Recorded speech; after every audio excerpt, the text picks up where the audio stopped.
Interpreted it? That's so weird to say. So Premiere has this stupid problem where after you interpret 120 FPS footage into 24 FPS footage, and then you try to proxy it, it sometimes won't play correctly. So I'll show you how to fix that. So here's an example of what I'm talking about. Over here on the left side, this is 120 FPS footage, and I converted it to 24 FPS footage.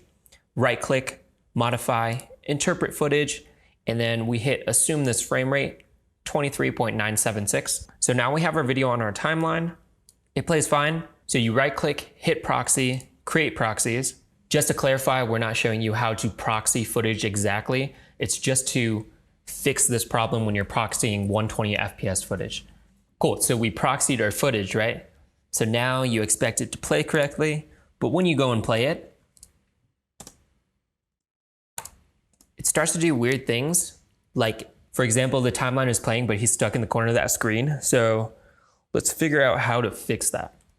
So technically I created a proxy and it's in that folder already, but if we go ahead and fix it, it should just replace that broken proxy. After you converted your 120 FPS and interpreted it to 24 FPS, you do the same process, right click, proxy, create proxy, hit OK. But it's very important that you stop the proxy right when it starts. So you can stop it by hitting this square red thing right here, or just hitting escape, but you have to stop the process. Let me pull this out so you can kind of see it. Let's reset the status of it. So what you have to do, this is the previous one. So actually I'm going to go through and delete all these. So this is our proxy right now. We reset the status. You right click and you have to interpret the footage in media encoder as well. So right click, interpret the footage. And if you're selecting multiple clips, sometimes it takes a while for this screen to actually pop up. So same exact thing as in Premiere, you assume this frame rate and you're gonna hit the same one that you wanna convert it to. So 23.976 for me.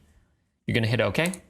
And now you just hit enter or the green arrow. Cool, so now it should proxy correctly. So I have my proxy button on. And now when I play through the footage, it's super slow-mo. But as you can see, he's not stuck in the corner of the screen and you won't have like a frame that is actually frozen for like the whole timeline. So for example, if you're doing multiple clips, let's go through. I have 3 clips right here that were all originally 120 FPS, converted it to 24 FPS.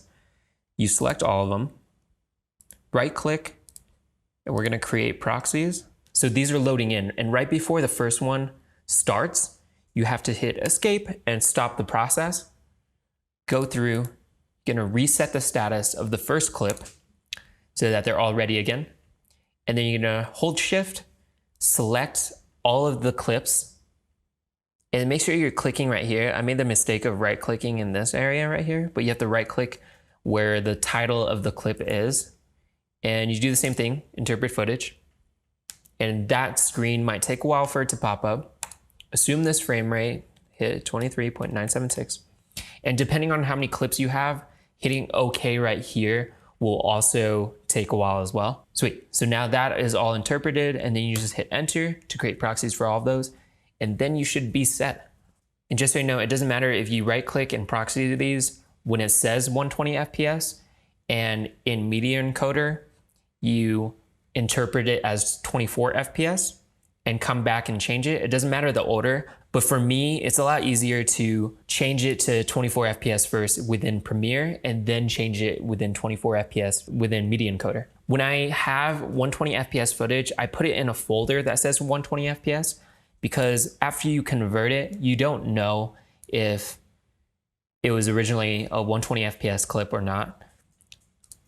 So that's just a quick organization tip.